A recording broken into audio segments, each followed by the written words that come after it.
ये क्वेश्चन है आपका इंक्रीजिंग और डिक्रीजिंग, है ना, किस फंक्शन में चेंज हो रहा है विद रिस्पेक्ट टू टाइम। आपने किए होंगे ऐसे क्वेश्चंस, ठीक है। तो चलिए देखते हैं इसे। Sand is pouring from a pipe at the rate of 12 centimetre cube पर सेकेंड। तो ये किस में चेंज दिया है, हमें ये कैसे पता चलेगा, यूनिट के हिसाब से। यूनिट क्या है यहाँ पे, सेंटीमीटर क्यूब, मतलब ये वॉल्यूम में चेंज है विद रिस्पेक्ट टू टाइम। तो सैंड जो है इस हिसाब, सैंड का जो वॉल्यूम है वो इस हिसाब से चेंज हो रहा है with respect to time. The falling sand forms a cone on the ground in such a way that the height of a cone is always 1/6 of the radius of the base. तो ये कोई pipe मान लो, इस यहां से जो है sand आ रही है नीचे, है ना, इस हिसाब से गिर रही है कि वो एक कोन बना रही है ग्राउंड पे। जब वो एक कोन बना रही है ना, कोन बना रही है, तो इस हिसाब से वो कौन बना रही है कि हर बार जो उसकी हाइट है ना बेटा, वो उसकी रेडियस का क्या हो रही है, 6th पार्ट हो रही है, ठीक है। इस हिसाब से कौन बना रही है। तो हमें क्या करना है, how fast is the height of the sand cone increasing. हमें उसकी हाइट किस हिसाब से इंक्रीज हो रही है, उसमें चेंज, मतलब चेंज हो रही है ना हाइट, पहले कम होगी फिर ज्यादा होगी फिर ज्यादा होगी। तो बेसिकली इंक्रीज किस हिसाब से हो रही है, चेंज किस हिसाब से हाइट हो रही है, वो हमें फाइंड करना है जब उसकी एग्जैक्ट हाइट क्या हो, 4 सेंटीमीटर हो। तो ये स्टेटमेंट्स में यहां पे लिख देती हूं।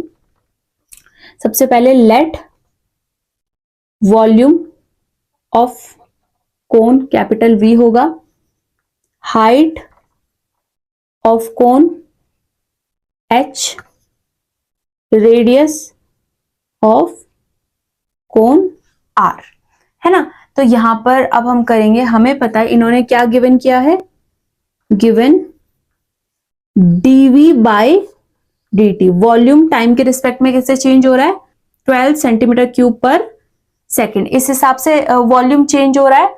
और हाइट किस हिसाब से चेंज हो रही है, R/6। और क्या बोला है, how fast is the height of the sand cone increasing. हमें फाइंड करना है dH/dt at h is equals to 4 centimetre. ये चीज हमें फाइंड करनी है। चेंज किस में गिवन है, वॉल्यूम में गिवन है। तो वॉल्यूम ऑफ कोन कितना होता है ना, कोनिकल शेप का है ये, तो वॉल्यूम ऑफ कोन कितना होता है, 1/3 πr² h। अब क्योंकि मुझे चेंज गिवन है वॉल्यूम में, तो मैं यहां पर विद रिस्पेक्ट टू टाइम, तो मैं इस पूरे इक्वेशन का टाइम के रिस्पेक्ट में डिफरेंशिएशन करूंगी। तो यहां से dV/dt की मेरे पास वैल्यू है। जब मैं यहां डिफरेंशिएशन करूंगी तो पूरे फंक्शन को h में चेंज करना पड़ेगा, क्योंकि डिफरेंशिएशन सिंगल वेरिएबल के रिस्पेक्ट में होगा और जो हमारे पास फंक्शन है वो भी सिंगल डायमेंशन में ही होना चाहिए। तो कोन की यहाँ पर 2 डायमेंशन है, r और h, तो मैं इस पूरे फंक्शन को h में चेंज कर दूंगी, क्योंकि मुझे क्या चाहिए, dH/dt मुझे फाइंड करना है। तो यहां से मैं जो r² है उसको मैं h में कन्वर्ट करूंगी, कैसे, तो यहां से जो r की वैल्यू आ जाएगी वो आ जाएगी 6h, तो ये वैल्यू मैं यहां पे रखूंगी। तो ये वॉल्यूम आ जाएगा 1/3 π/6h, मतलब 36h², और वो h के साथ इंटू हो जाएगा तो h³ बन जाएगा। अब ये वॉल्यूम का फॉर्मूला मेरे पास सिंगल वेरिएबल में आ चुका है, बाकी सब इसके साथ कांस्टेंट है, 3 1s एंड 3 2s, तो वॉल्यूम आ गया है 12 πh³। अब मैं इसका डिफरेंशिएशन कर सकती हूँ, differentiating with respect to time. तो क्या आ जाएगा, dV/dt इज इक्वल्स टू 12 π, तो सेम रहेगा, इंटू 3h²। तो dV/dt is equals to 3h², और जिसका हमने डिफरेंशिएशन करा है dH/dt यहां पे आ जाएगा। अब dV/dt की वैल्यू क्या गिवन है, 12 सेंटीमीटर क्यूब पर second is equals to 12 into 3 36 πh² और dH/dt। यहां से dH/dt की क्या वैल्यू आ जाएगी, ये आ जाएगी 12/36 πh², ठीक है, मीटर पर सेकेंड। अब मुझे dH/dt फाइंड करना है कब, जब h की वैल्यू कितनी हो, 4 सेंटीमीटर हो। तो यहां पर हम फाइंड करेंगे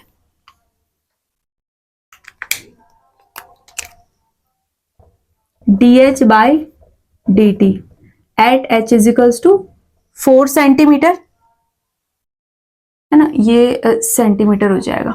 तो क्या आ जाएगा, ये तो 3 है, तो 1/3 इंटू पाई और h मतलब 4 4 जा 16 हो जाएगा इनटू में सेंटीमीटर पर सेकंड। तो कितना आ गया ये 48 1/48 पाई सेंटीमीटर पर सेकंड। तो ये आया dh/dt। This is our final answer. तो इस हिसाब से जो हाइट इंक्रीज हो रही है।